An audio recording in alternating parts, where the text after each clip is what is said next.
안녕하십니까? 소쿨 극장의 재미있고도 기이한 옛날 이야기 시간입니다. 오늘은 가난하고 불우했던 천혜고아가 청량산 산신령의 중매와 호랑이의 도움으로 마음 착한 부잣집 처녀와 혼인하여 행복하게 사는 이야기입니다. 구독과 좋아요 그리고 알람 설정 부탁드립니다. 재미있고도 좋은 글로 보답하겠습니다. 경상북도 봉화에 있는 청량산은 자연경관이 수려하고 기암괴석이 장관을 이루어 예로부터 소금강으로 불린 명산이다. 청량산 기슭에 있는 마을인 제산면 현동리에 김만수라는 효자가 살고 있었다. 만수 나이 7살 되던 해에 산에 나무하러 갔던 아버지가 벼랑에서 발을 헛디뎌 떨어지는 바람에 돌아가셨다. 그때의 충격으로 몸져 누운 어머니와 둘이 살았는데 어린 만수가 집안 살림을 책임질 수밖에 없었다. 만수는 매일 청량산에 올라가 나무를 해서는 장날에 내다 팔아 살림을 꾸렸다. 나무를 팔아서 버는 돈은 입에 풀칠할 정도였는데 병이 들어 입맛이 없는 어머니는 고기가 없으면 밥을 먹지 않았다. 그 때문에 만수 소녀는 마음고생을 많이 했을 뿐 아니라 굶기도 많이 굶었다. 게다가 몸이 불편한 어머니는 어린 만수가 밤새도록 팔과 다리를 주물러드려도 늘 아프다고 투덜댔다. 긴 병에 효자 없다지만 만수는 달랐다. 그는 어머니를 위해 할 수 있는 한 온갖 정성을 다하였다. 그러나 만수가 22살 되던 해에 어머니가 오랜 병환 끝에 세상을 떠났다. 만수는 그때 세상을 다 잃은 것만 같았다.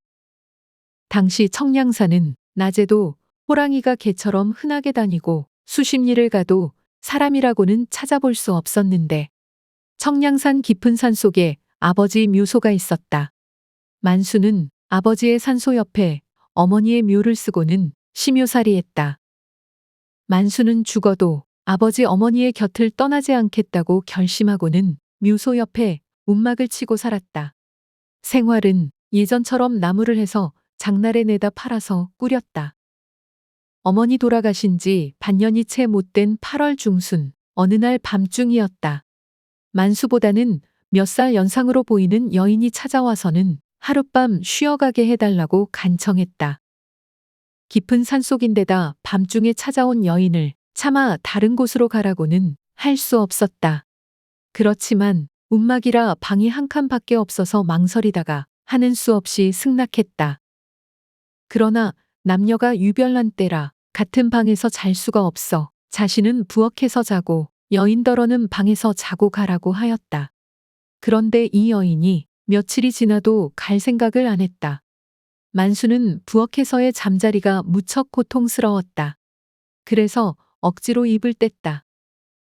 어디로 가는 부인인지는 모르지만 이 깊은 산중에 남자 혼자 있는데 벌써 사흘이 지났습니다. 식량이 아까워서가 아니라 남녀가 유별하여 거처가 불편해서 하는 말인데 부인이 여기까지 온 연유를 말씀해 주십시오. 차마 박절하게 할 수가 없어 뱅 돌려 말했다.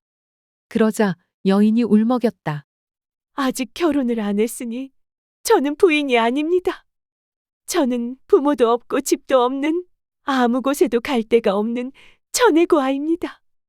듣고 보니 사정이 딱했다. 그래서 만수가 말했다. 들어보니 사정이 저와 흡사하군요. 이렇게 만난 것도 인연이니 우리 남매의 의를 정해서 한 집에서 불편 없이 지냅시다. 여인이 반색하며 승낙했다. 천한 저를 그렇게 생각해 주시니 참으로 고맙습니다. 그리하여 만수와 여인은 남매가 될 것을 서로 언약했다. 여인은 누나가 되고 만수는 동생이 되어서 한 방에서 불편 없이 친남매처럼 지내게 되었다.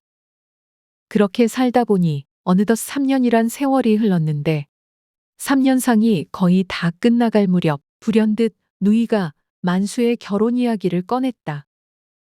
여보게 동생, 앞으로 살자면 장가를 들어야 하지 않겠나. 3년 심유살이가 끝나면 장가 들도록 하게. 누님, 어떤 사람이 나 같은 천혜고아에다 돈 한 푼 없는 거지에게 딸을 주겠소. 게다가 나도 낯짝이 있지. 남의 집 귀한 딸을 데려다가 고생시키기 싫소. 그게 무슨 말인가? 그럴 것 같으면 부자만 장가를 들고 가난뱅이는 장가를 못 들겠네. 염려 말게. 내가 어디 가서 동생의 색식감을 구해보겠네. 여인은 지나가는 말처럼 이렇게 말했다. 그러더니 이튿날 어디를 좀 다녀오겠다고 만수에게 말하고는 출타했다. 한편 만수의 움막에서 40여리 떨어진 삼동이라는 마을에 한양에서 내려온 조참봉이라는 사람이 있었다. 이 사람에게는 무남동녀 외동딸이 있었는데 마침 사방으로 혼처를 구하고 있었다. 조참봉은 가문도 좋고 집도 부자였다. 그러므로 여간한 신랑감은 눈에 들지 않아 고르고 고르다가 딸의 나이 19이 되도록 혼인을 정하지 못해 안달하고 있었다. 그러던 어느 날 밤에 조참봉의 꿈에 머리가 허연 노인이 나타나서는 말했다. 나는 청량산의 산신령이다. 자네 딸을 제산면 현동에 사는 김만수에게 시집 보내도록 하여라. 그러면 아들, 딸 놓고 잘 살 것이다. 다음 날 아침에 꿈이 이상해서 아내에게 이야기했더니 부인도 똑같은 꿈을 꾸었다고 말했다. 이상하게 여긴 조참봉이 부랴부랴 제산면 현동으로 가서는 김만수라는 총각에 관해서 알아봤다. 김만수는 부모가 세상을 다 버리고 재산이 하나도 없는 거지나 다름없는 빈털터리인데다가 현재는 청량산 어머니의 묘소 옆에다가 움막을 짓고는 심효살이하는 총각이었다. 참봉이 이 사실을 아내에게 이야기하자 부인이 남편을 힐난했다. 당신 망령 들었구려. 그까지 꿈을 믿고 40리 길을 갔다 왔단 말이오. 그런 다음 며칠이 지나갔는데 꿈에 청량산 산신령이 다시 나타났다. 너는 어째서 나의 중매를 무시하느냐? 조선 팔도에 그보다 더 신실한 신랑감은 없다. 딴소리 말고 빨리 혼인을 치러라. 만일 내 말을 듣지 않으면 큰 벌을 내릴 것이다. 다음 날 아침 조참봉이 하도 이상하여 부인에게 말하니 부인 역시 그런 꿈을 꾸었다고 하였다. 조참봉은 그제야 예산일이 아님을 느끼어 아내와 앉아서 의논했다. 여보, 벌써 두 번째 우리 둘이 똑같은 꿈을 꾸었으니 아무래도 보통 일이 아닌 것 같소. 보통 꿈이 아니더라도 우리 딸이 어떤 딸인데 그런 거지나 다름없는 총각에게 주겠단 말이에요. 거지가 아니라 팔천신분이라도 연분이라면 하는 수 없지 않소. 게다가 재산이라면 우리에게 충분히 있으니 상관없잖소. 그래도 저는 싫어요. 연분은 무슨 썩어 빠질 연분. 쓸데없는 꿈을 믿고. 펄펄 뛰는 부인의 반대를 어떻게 막을 수가 없어서 조참봉이 걱정만 하며 시간을 보내는데 이튿날 밤 꿈에 다시 산신령이 나타나 큰 소리로 호통을 쳤다. 내가 몇 번이나 일렀는데 도무지 말을 안 듣는구나. 만일 내일이라도 혼인을 치르겠다고 그 청년에게 통지하면 모르되 그렇지 않다면 당장 벼락을 내려서 너희들을 그 효자 청년보다도 더 빈궁하게 만들 것이다. 내가 진작 벌을 내릴 것이었는데 참고 있었더니 너희들이 꿈은 허망하다고 하면서 나를 능멸하는구나. 내일 저녁에는 호랑이를 보내서 너희 집 소와 돼지부터 죽일 터이니 그래도 허망한 꿈인가 보아라. 과연 이튿날 저녁에 큰 호랑이가 뛰어들어와서 우리 속에 있는 돼지를 물어 죽이고 외양간으로 들어가서 소를 몰고 달아나므로 조참봉 내외는 깜짝 놀라서 혼인을 치르지 않으면 큰일이 날 모양이니 빨리 혼인을 시키기로 결심하고 그 자리에서 당장 허온 편지를 써서 청량산의 만수에게 보냈다. 한편 만수는 노이가 며칠을 기다려도 돌아오지 않자 간다는 말도 없이 떠난 것으로 생각하고는 무척 섭섭해했다. 그러던 중 어느 날 나무를 하고 돌아오니 집에 노이가 와 있었다. 만수는 무척 반가웠다. 누님, 어디 갔다가 이제야 오십니까? 그러자 노이가 빙그레 웃으면서 말했다. 동생의 신부감을 구하느라고 조금 늦었다네. 만수는 노이가 농담하는 줄 알고 같이 웃었다. 누님도 딱 하시오. 내가 장가들지 못하는 줄 알고 그렇게 나를 놀리지만 나는 장가가고 싶지 않으니 그렇게 아시오. 그러자 노이가 빙그레 웃으면서 대답했다. 조금 있어 봐라. 내 말이 거짓인지 알게 될 것이다.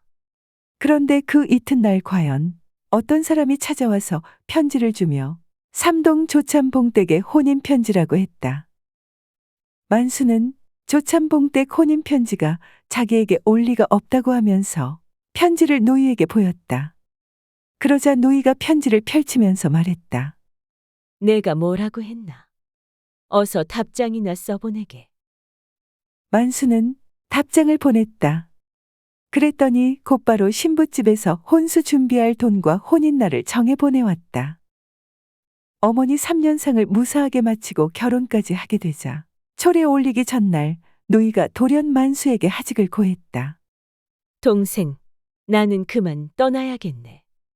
누님, 가시다니 벼랑간 어딜 간단 말이오. 만수가 펄펄 뛰었다. 그러자 노이가 조금 머뭇거리더니 말했다. 동생, 나는 사람이 아니라네.